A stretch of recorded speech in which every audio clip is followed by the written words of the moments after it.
يا مساء الفل عليكم. شايفين الجمال اللي قدامنا دوت؟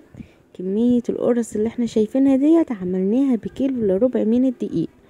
وكمان عايزة اقول لكم ان ده الحجم الكبير، يعني تقدروا كمان تعملوا عدد اكبر. تعالوا بينا نصلي على رسول الله ونسمي الله ونبدأ ونقول عملنا ايه.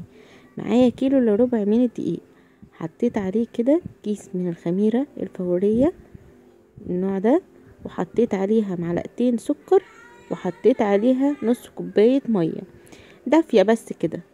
وبعد كده هسيبها اختبرها اشوفها شغالة ولا لا.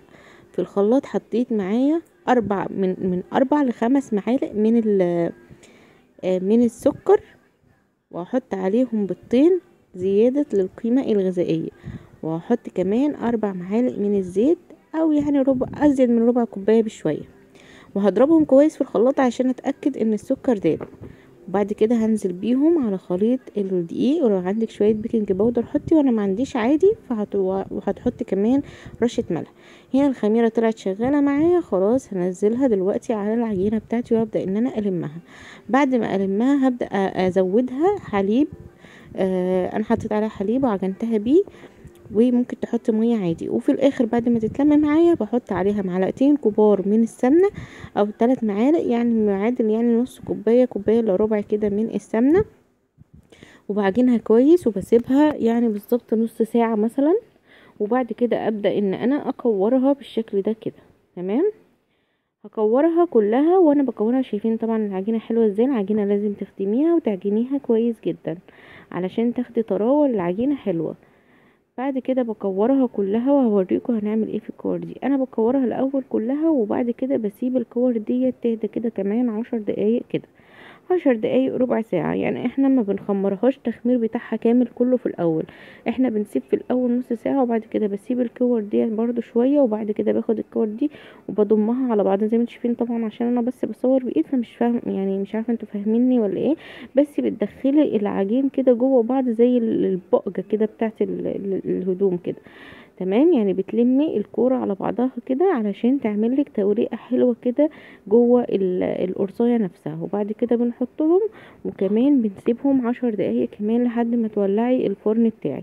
انا عايزة اقولك ان القرص ديت لو انتي حابة تشتغلي بيها على طول مفيش اي مشكلة خالص، ولكن احنا بنسيبها بس تهدى شوية كده علشان تدينا علو اكتر وتدينا فوليوم اكتر وطراوة اكتر.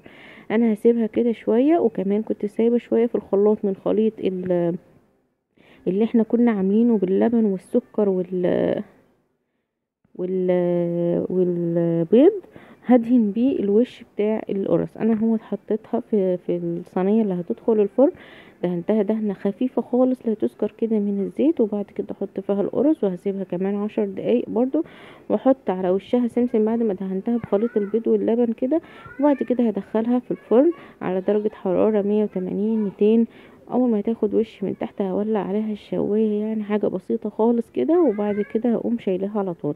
الدور التاني بياخد وقت اقل من الدور الاولاني. تمام، يعني الخبزه التانية بتاخد وقت اقل. شايفين من تحت السوا مظبوط جدا، ومن فوق كمان ذهبي وجميله قوي، وطعمها عايزه اقول لكم حلو قوي. وكمان الخليط اللي احنا عاملينه سكر بحليب ببيض مديها طعم كمان على الوش.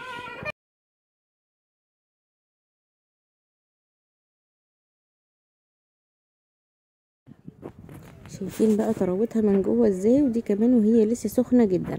بعد لما بتبرد بتبقى واضح كمان التوريقه بتاعتها من جوه اكتر والطراوه بتاعتها اكتر. شايفين بجد تحفه يا جماعه، مشبعه جدا. تقدري ان انت تحشيها جبنه، تحشيها عجوه، تحشيها سكر وقرفه، اللي انت حباه. طعمها حلو جدا جدا، واللبن والبيض والحاجات دي كلها حاطط فيها قيمه غذائيه عاليه. انا خبزتها تقريبا يعني ممكن يكون بربع كيلو لبن او ازيد شويه. وعايزه تزودي الباقي ميه حسب ما العجين بياخد معاك. عشان كده ما قلتلكيش كميه لبن وميه يعني معينه، لان انتي بتعجني على حسب الدقيق بتاعك بياخد قد ايه. تمام، دي اهوت شكلها. والدهنه اللي احنا مديناها لها فوق كده مديها لمعه وسكر كده من فوق، ومقرمشه من فوق، طريه من جوه، حلوه جدا. جربوا الطريقه بجد هتعجبكم، موفره قوي، هتكفي معاكم كتير.